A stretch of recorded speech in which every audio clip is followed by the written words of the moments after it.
Madame, Monsieur, bonjour. Je m'appelle Jacques Robitaille, je suis interprète à Québec. Et aujourd'hui, je vais vous lire une réplique dans le projet du cadre Nous sommes sans public, mais nous ne sommes pas sans réplique.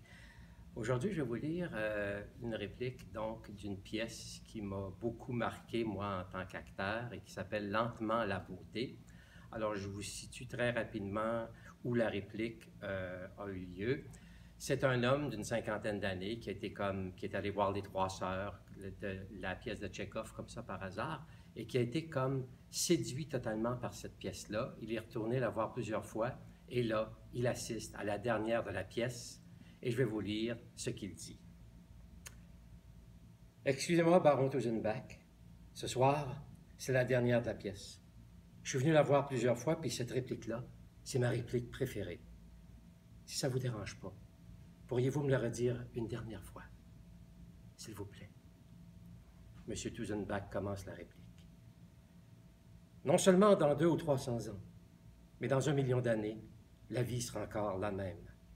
Elle ne change pas. Elle est immuable.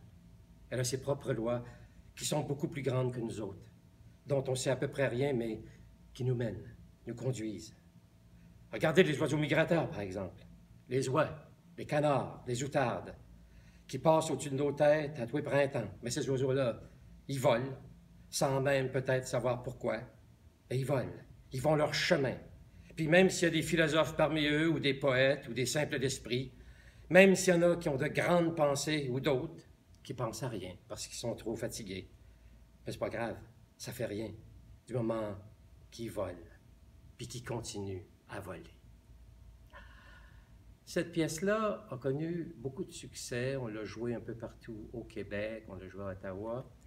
Et elle reprend, dans le fond, ce que Dostoïevski a dit, c'est-à-dire c'est la beauté qui sauvera le monde. Et elle nous invite à regarder autour de nous, à chercher la beauté autour de nous, dans les gens qu'on côtoie, dans les lieux où on est habitué d'aller. Donc, de porter un regard nouveau sur le monde qui nous entoure afin d'y découvrir toute la beauté. C'est ce que je vous souhaite, donc je vous salue, puis je vous remercie de m'avoir écouté.